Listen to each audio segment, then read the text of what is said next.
Hello students, welcome back to the lecture. तर आपण यामध्ये आता ॲनाटॉमिकल एव्हिडन्सेस आपण अभ्यासणार आहोत. तर ॲनाटॉमिकल एव्हिडन्सेसमध्ये आता इथे तुम्हाला if you carefully observe the pictures there doesn't seem any superficial similarities between human hands, 4 legs of ox, flippers of whale, patagium of bat हे तुम्हाला दिलेले आहे तिथे. Humans hand, 4 legs of ox, patagium of bat, flipper of whale हे तुम्हाला दिलेले आहेत. तर याच्यामध्ये जर बघितलं तर हे बोन्सचे दिलेले आहेत. बोन्स म्हणजेच काय? बोन्स हा कोणता पार्ट येतो? आपला इंटरनल पार्ट येतो. मग इंटरनल पार्टला आपण काय म्हणतो? ॲनाटॉमी म्हणतो. तर ॲनाटॉमिकल एव्हिडन्सेस म्हणजेच काय की लिव्हिंग ऑर्गॅनिझमच्या इंटरनल पार्टमध्ये जे काही पुरावे मिळाले आहे त्या पुराव्यांचा स्टडी करणे, त्यालाच आपण म्हणतो anatomical evidences. Anatomical evidences means study of internal organs. तर study of internal organs of living organisms is called anatomical evidences. तर त्याला म्हणतात ॲनाटॉमिकल एव्हिडन्सेस. इंटरनल ऑर्गन्समध्ये काय दिलेले आहे तिथे? आता हे जे काही पिक्चर्स आहेत या पिक्चर्समध्ये काय दिले तुम्हाला? इथे ह्युमन हँड दिला आहे, इथे 4 legs ऑफ ऑक्स किंवा बुल आपण त्याला म्हणतो. तर हा 4 legs आहे ऑक्सचा. पॅथेजियम ऑफ बॅटचं पॅथेजियम हे दिलेलं आहे. अँड फ्लिपर ऑफ वेल, तर व्हेलचं फ्लिपर हे दिलेलं आहे. तर यामध्ये याच्या बोन स्ट्रक्चर जर बघितलं तर या बोन स्ट्रक्चर्समध्ये काय दिसतं? सिमिलॅरिटी ही दिसते आहे. तर यामध्ये सिमिलॅरिटी दिसते म्हणजेच काय? बोन स्ट्रक्चरमध्ये आता इथे हे तुम्हाला इथे जर जॉईंट्स बघितले तर जॉईंट्समध्ये सिमिलॅरिटी आहे. त्यांचे जे काही बोन जॉईंट्स आहेत या बोन जॉईंट्समध्ये सिमिलॅरिटी आपल्याला आढळते.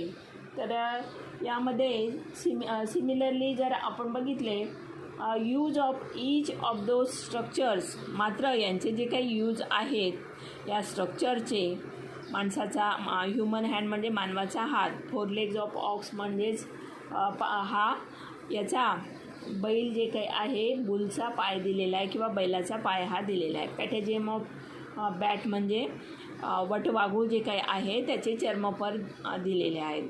फ्लिपर ऑफ वेल जर बघितलं तर याचा फ्लिपर ऑफ वेल जो काही मासा आहे त्याचा फ्लिपर म्हणजे पर हा दिलेला आहे.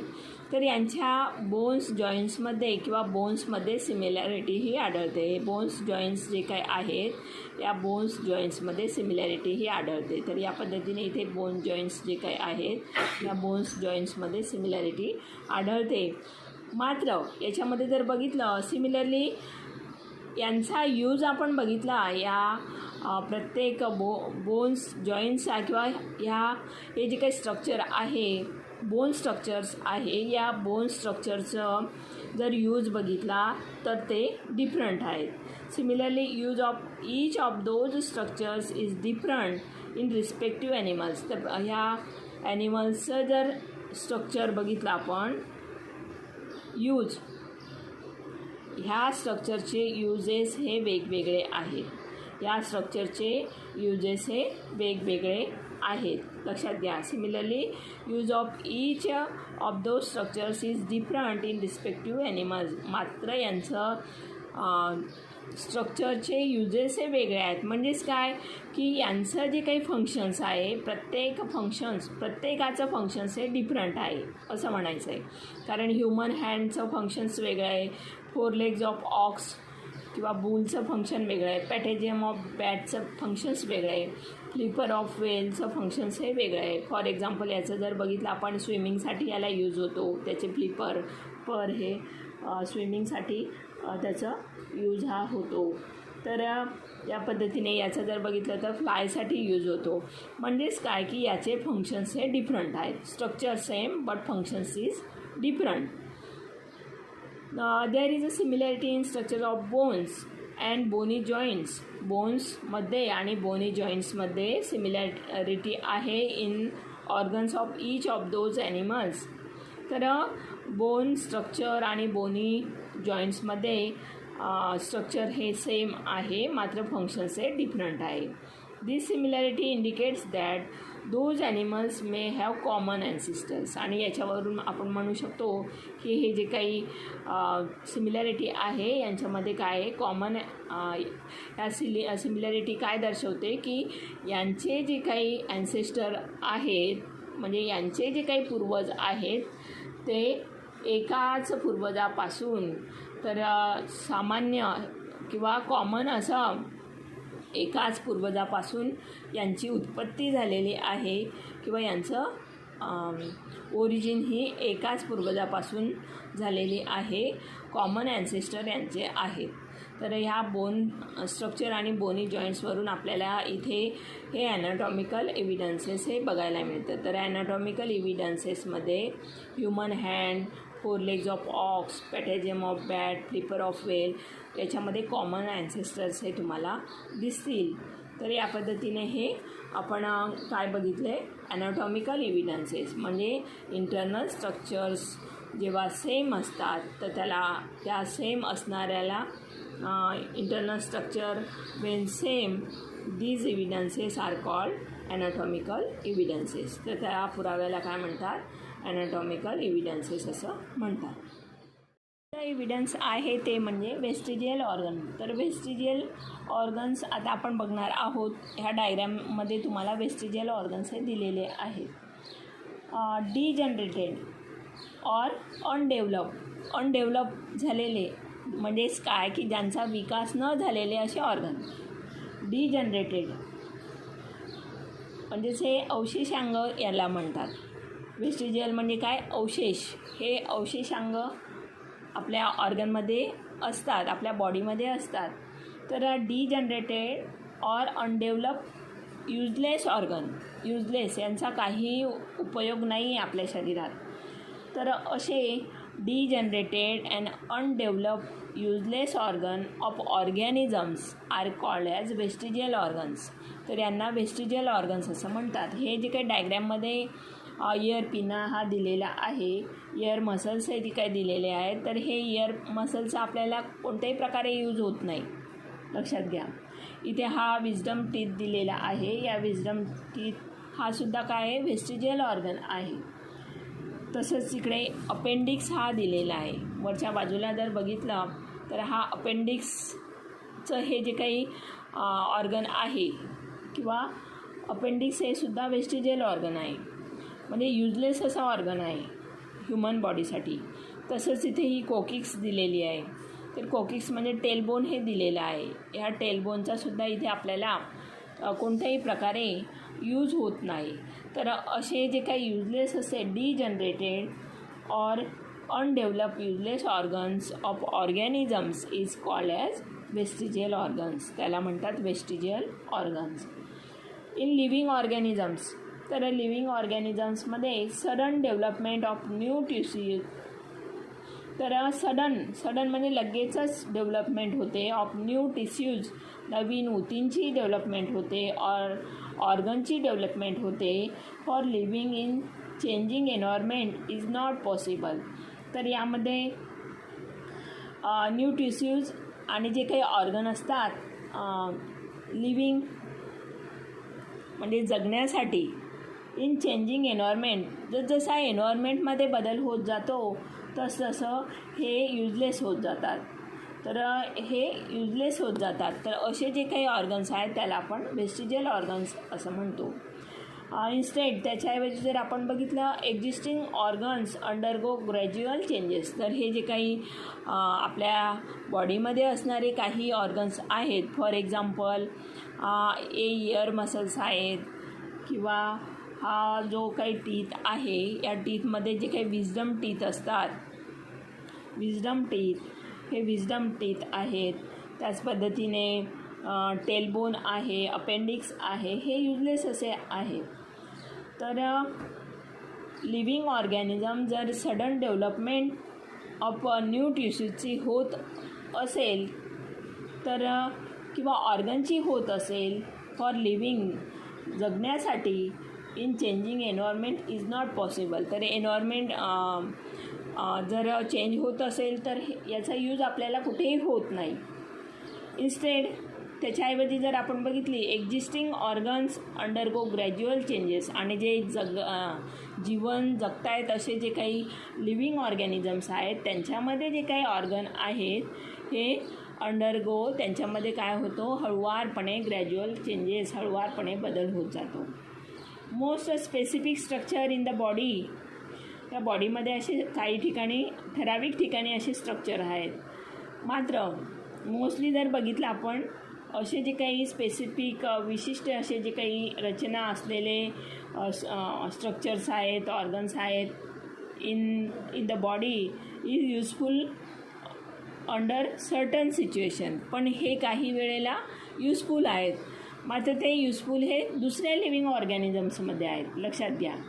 तर आपल्यामध्ये ते युजलेस आहेत, मात्र दुसऱ्या ठिकाणी त्यांचा यूज हा होत असतो. दुसऱ्या ठिकाणी म्हणजे दुसऱ्या लिव्हिंग ऑर्गॅनिझममध्ये त्या ऑर्गनचा यूज होतो, युजफुल असे ते ठरतात. However same structures under different situation, तर हे सेम स्ट्रक्चर्स त्या अदर लिव्हिंग ऑर्गॅनिझम्समध्ये सुद्धा असतं, may become useless or even harmful. तर काही ठिकाणी हे युजलेस असतात. फॉर एक्झाम्पल ह्युमन बिंग्समध्ये काही जे काही ऑर्गन आहेत ते युजलेस असतात. फॉर एक्झाम्पल अपेंडिक्सचं उदाहरण हे तुम्हाला माहिती आहे. तर अपेंडिक्स हे जर वाढलं तर ते हार्मफुल असतं ह्युमन बिंग्समध्ये. Such structures being to degenerate, तर त्या स्ट्रक्चरचं हार्मफुल स्ट्रक्चर असेल किंवा युजलेस असेल तर हे काय होत जातं, कालांतराने डिजनरेट होत जातं. Under such situations as per principle of natural selection, तर नॅचरल सिलेक्शन म्हणजे एन्व्हायरमेंटल जसे चेंजेस होतात तशा त्या याच्यामध्ये त्या स्ट्रक्चर्समध्ये बदल होत जातो आणि ते डिजनरेट होतात, म्हणजे कमी कमी होत जातात. फॉर एक्झाम्पल आधीच्या आपले जे पूर्वज होते, कॉमन ॲन्सेस्टर्स किंवा आधीचे ॲन्सेस्टर्स होते, त्यांना काय होती, टेल होती असं म्हणतात. आपल्या पूर्वजांना टेल होती. मग ती टेल कुठे गेली, तर ती टेलचं काय झालं, डिजनरेशन झालं. तर त्या टेलचं काय झालेलं इथे, डिजनरेशन झालं आहे, कारण ती इट इज युजलेस, कारण ती आता आपल्याला युजलेस आहे, लक्षात घ्या, ह्युमन बिंग्समध्ये. मग त्या टेलचं हे डिजनरेशन हे झालेलं आहे. It takes thousands of years for a structure to disappear, मात्र त्या टेलचं डिजनरेशन होण्यासाठी आपल्याला किती, थाउजंड्स ऑफ इयर्स हे लागलेले आहे ती नाहीशी होण्यासाठी, डिसॲपियर होण्यासाठी. Such organs are seen in different phases, तर असे जे काही डिफरंट फेजेसमध्ये, डिफरंट अवस्थांमध्ये, stages of disappearance in different animals, तर एक अशा काही आहेत वेस्टिजियल ऑर्गन्स हे डिफरंट ॲनिमल्समध्ये सुद्धा असतात. काही ॲनिमल्सला ते युजफुल असतात आणि काही ॲनिमल्सला ते युजलेस असतात. Such organs though non functionals in a certain organisms, अशा प्रकारचे जे काही ऑर्गन्स आहेत तर अशा प्रकारचे ऑर्गन्स हे नॉन फंक्शनल असतात डिफरंट ऑर्गॅनिझम्समध्ये. काही ऑर्गॅनिझम्समध्ये फंक्शनल्स असतात, काही ऑर्गॅनिझम्समध्ये नॉन फंक्शनल असतात.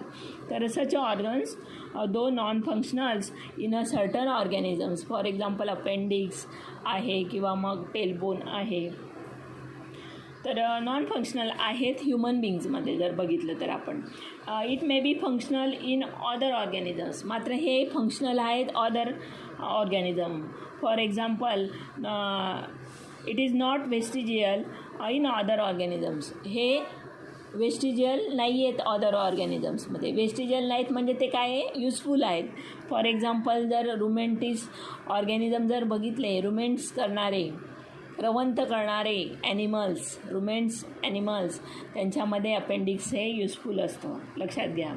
तर या पद्धतीने अपेंडिक्सचं जर आपण बघितलं, हे स्ट्रक्चर या पद्धतीने स्मॉल इंटेस्टाईन आहे, ही लार्ज इंटेस्टाईन आहे आणि हे अपेंडिक्स हे दिलेलं आहे. हे आपल्या याच्यामध्ये जर बघितलं, अपेंडिक्स हे युजफुल नाही आहे, नॉन युजफुल आहे. मात्र रुमेंटिक्स ॲनिमल्समध्ये, रुमेंटिझम जे काही ॲनिमल्स आहेत त्यांच्यामध्ये अपेंडिक्स हे युजफुल असतं. Appendix which is useless to human but it is useful and fully functions organisms किंवा फुल्ली फंक्शन्स ऑर्गन आहे हे appendix. It is fully functional organ in ruminants organisms. तर या रुमिनंट्स ऑर्गॅनिझममध्ये ते फुल्ली फंक्शन्स करतं.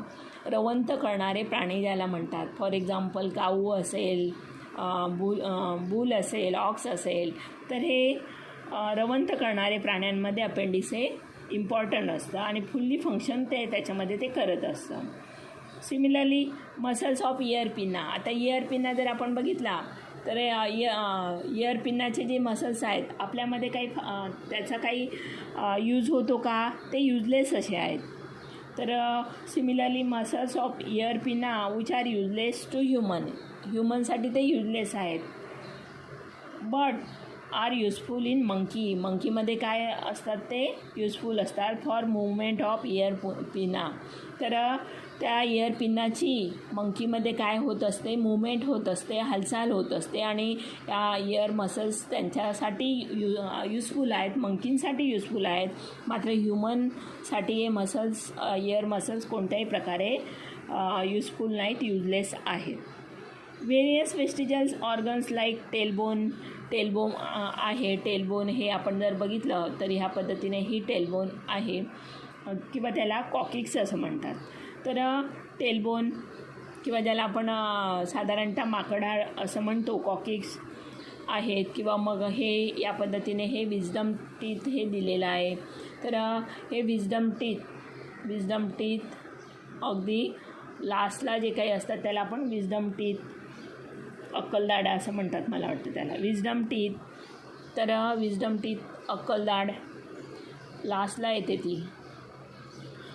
तर विजडम टीथ अँड बॉडीचे एअर जर बघितले are present in body of human being are useless. It is a vestigial organs. तर हे सगळे वेस्टिजल ऑर्गन्स हे दिलेले आहेत. टेलबोन आहे, विजडम टीथ आहे किंवा बॉडी ऑफ हेअर्स. तर आपल्या बॉडीवर जे हेअर असतात ते आपल्याला कसे ह्युमन बीइंगसाठी युजलेस आहेत.